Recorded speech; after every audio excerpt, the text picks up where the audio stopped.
Welcome back to Katawa Shoujo. I didn't play last week, which I'm pretty sure I didn't play last week. I was just really busy. I've had a job to do here at the house.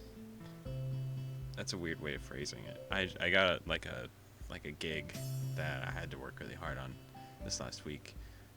Supposed to be working on it today, but I decided to do this instead because I know this is important.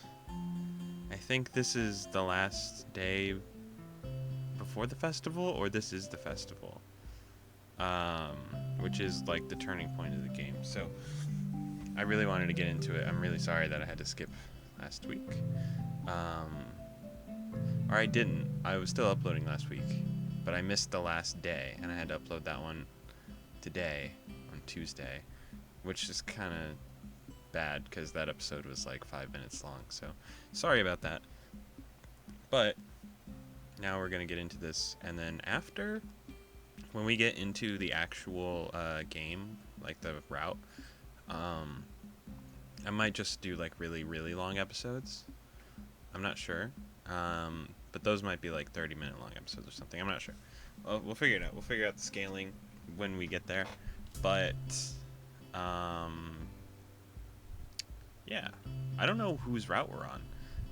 Because I remember the one time that I'd played before, I had been on the Rin route. And that route seemed incredibly obvious because I think I hung out with Rin like 4 times before, the festival day. But this one, it's weird because like we still had lunch with Emmy and Rin, but then we still like went to the grocery store with Lily, and then we hung out that night with Lily and Hanako. So I really don't know who we're going with right now. Hopefully my camera's in. I feel like I'm in frame, like, but I'm not. It's weird. Anyway, back to the game, into the game, because we weren't. Whatever. The students roll into class for the Saturday morning session, each and every one of them sporting the tired eyes of people who have worked through the night. With only a day left to prepare, I suppose it's not so surprising. Thankfully, we only have to suffer through classes until lunch break, and then our time is our own. Uto lurches into class into tired stagger. I suppose students aren't the only people here that enjoy their late Friday nights. Is that even a thing? Like, I know it's Saturday class, but like, would you still enjoy your Friday night if there was Saturday class? Without saying a word, he scrawls some page and question numbers on the board and slumps down into his desk. Muto, my man. It's completely atypical behavior for him, but it appears that no one in class is going to call him out on it. Wordlessly, the students shuffle their textbooks into position and get to work. Not wanting to break the trend, I do the same. Fatigue has made the class antisocial. Not a peep is heard among the ruffling papers.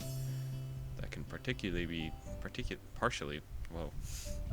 be attributed to the 2 empty seats behind me. For some reason, Misha and Shizune aren't present. Probably doing some council work for the festival. It's really quiet without Misha present. I wonder if she was born as rowdy as she is, or if she's making up for Shizune's lack of voice. That's interesting. Nakai, can I speak to you for a moment? I'm so engrossed in thinking about Misha. God, Misha, that I don't even notice Muto approaching my desk. Sure. What's this about? It's probably better if we speak outside the classroom. Something about this doesn't sound too good, but I stand up and follow him out to the hallway. Muto stands in the hallway, scratching his head as he works out what he's trying to say. Not knowing what is going on, I wait silently. So, tell me, how are things? Things? I expect Muto to be a little vague, but this is pushing limits. You know, things. I've had a week to settle in now. So how are things? Fine, I guess. I see. How is your condition? The pause before condition seemed a little unnecessary. Haven't had any problems so far. A brief shimmer of relief passes across Muto's face. Good, that's good. The school nurse was a little concerned that you might have been pushing yourself a bit too hard. He asked me to keep an eye on you when he couldn't. Damn, he's like really into us. Like, he's the head nurse, and there's like hundreds of students at the school. Why is he specifically asking for us to like be taking... Whatever. That makes sense. I'd ask that you don't blow us off so freely. As much as we try to give you the level of education that you would get in a normal school, you have to realize that you have limits. The goal is to make sure that you know those limits are, and how to maximize your potential within them. Do you follow me? I guess. I mean, I don't plan on doing anything stupid. Well, that's a start, I guess. What does that mean? So then, on to my next question. How are you finding your studies?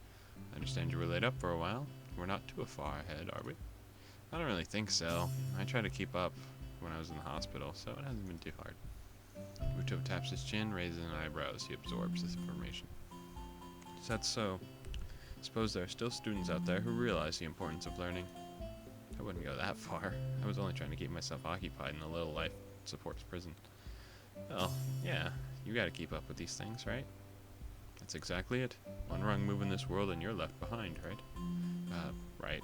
Wouldn't want that to happen. No, you wouldn't.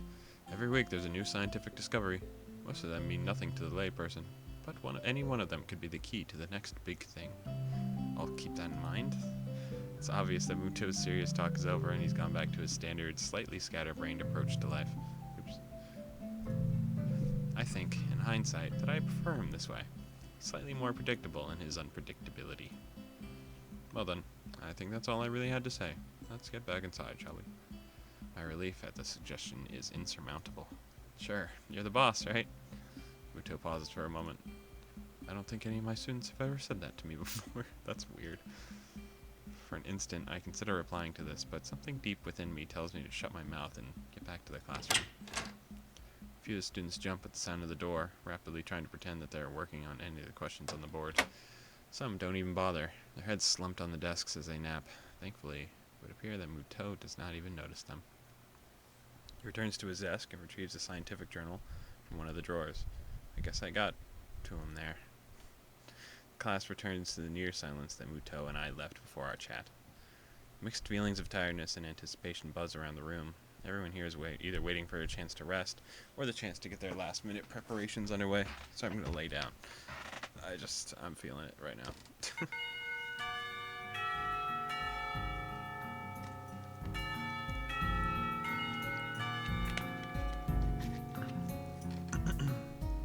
The clock on the wall slowly ticks the remaining class time away until finally the bells cry out, ending the torment.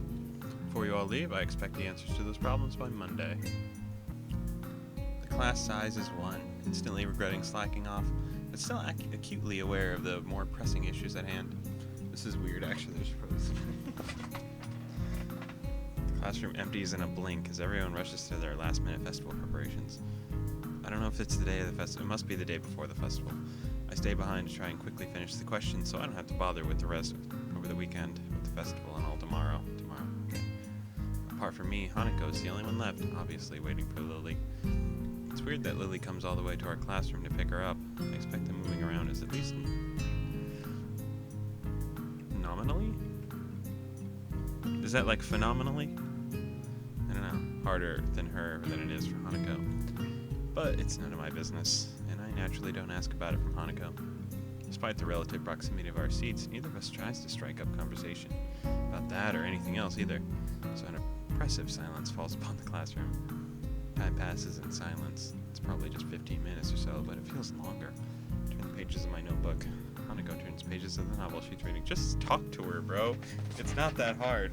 Like, hey, the book you're reading. I don't know.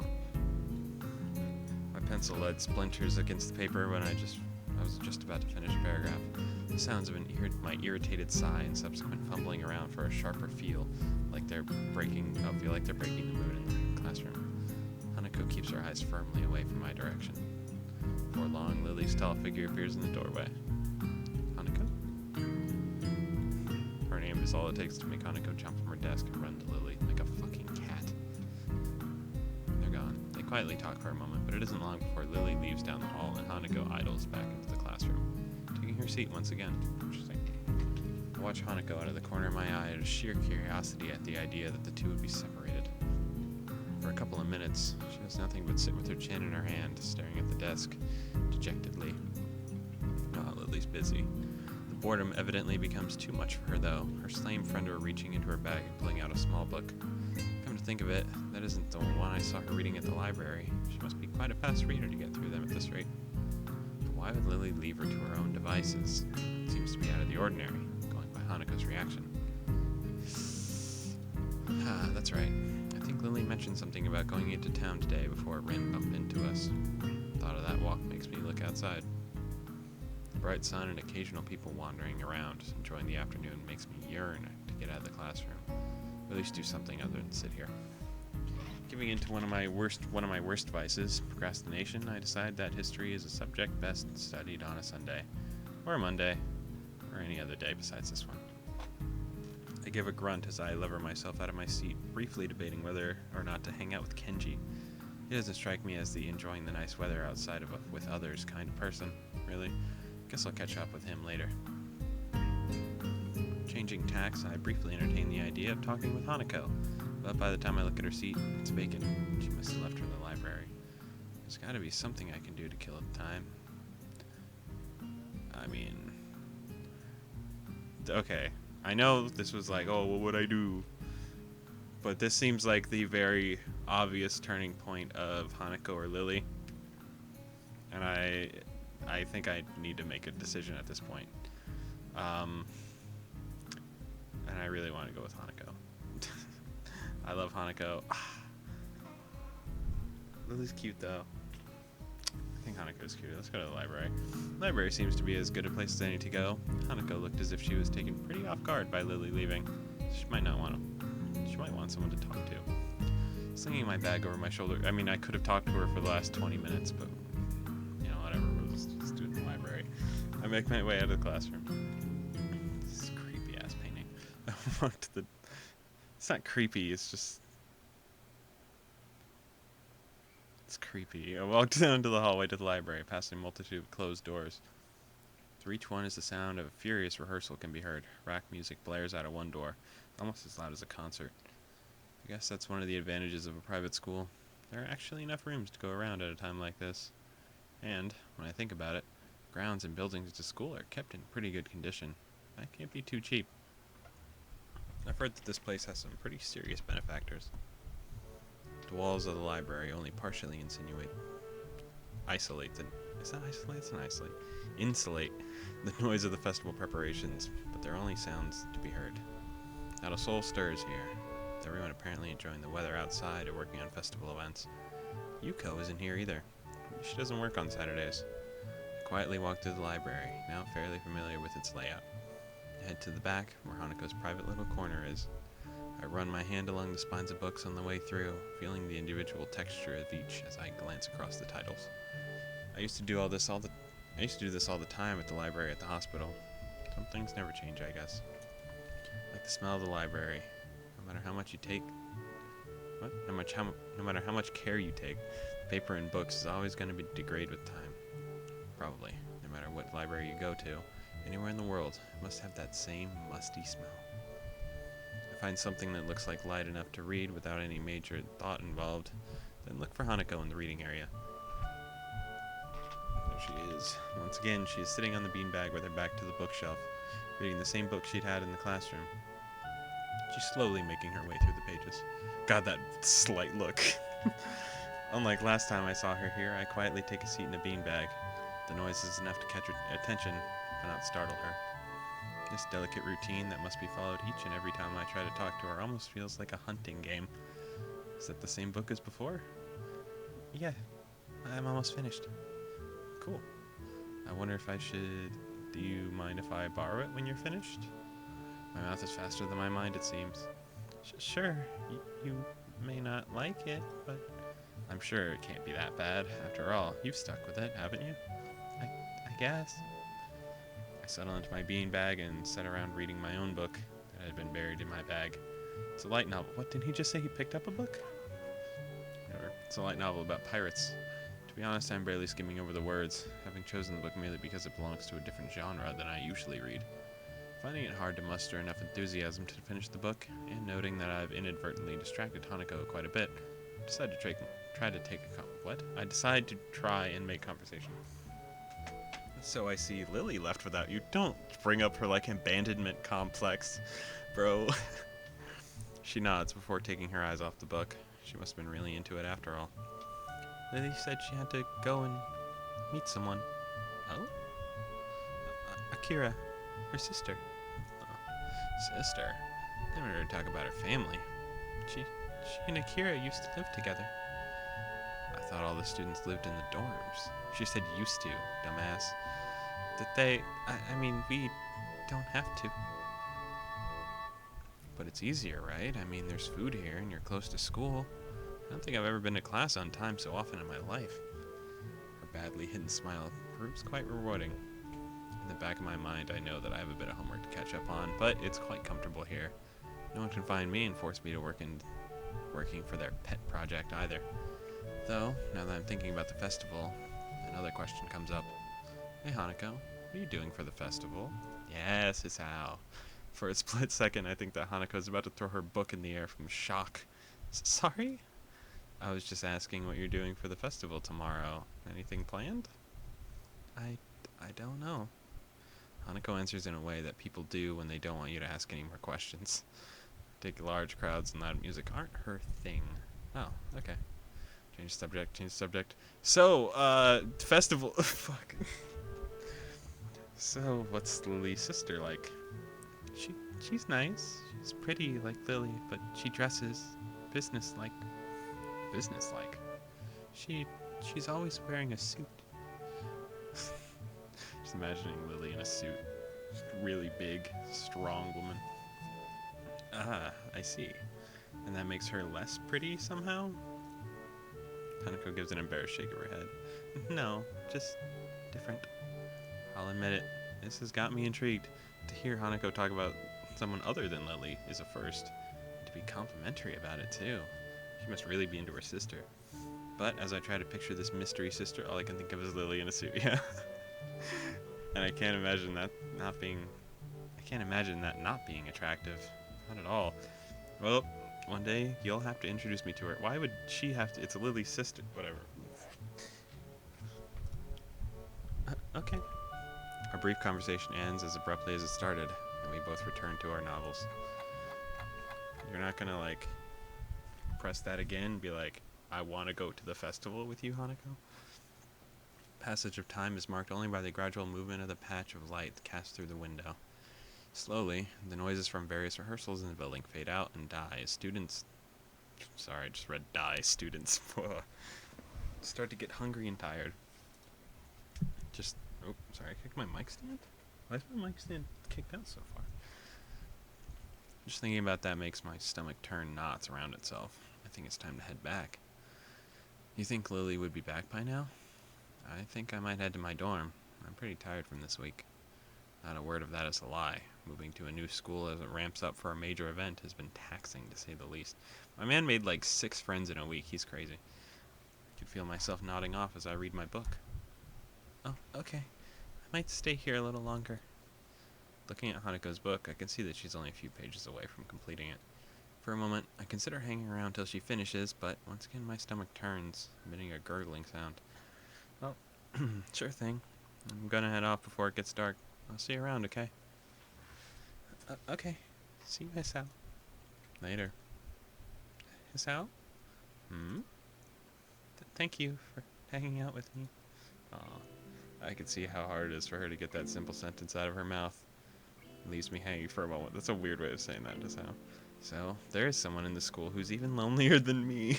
Bro, you have so many friends. Shut the fuck up. Maybe lonely is the wrong word. I haven't been lacking for company this first week, but I've still managed to feel somewhat alone and detached. Maybe lonely is the wrong word for Hanako, too. She has Lily after all, doesn't she? Realize that I've been standing for far too long without answering, and pull off a flawless, not too exaggerated smile. You're welcome. Good night, Hanako. Night. Aw, she likes us. Ooh, she likes us, boys. We're in there. I leave her to finish her book and head back to the dorms and the promise of food. So you get food in your dorm? Or is he talking about, like, the food he got from the grocery? Because if he's going to his dorm, like, they're not going to deliver food to dorms. Or if they are, they're not going to deliver it to, like, the heart surgery people. They're probably going to deliver it to, like, the, you know, the no-leg people. Right? Like, I don't think they would... It's probably his convenience store food. It's just weird that he would say that. Because they have a cafeteria, so... Whatever. It's fine. We sleeping already? Man. I can't see the recording time. It's only 20 minutes. It's like the end of the first episode.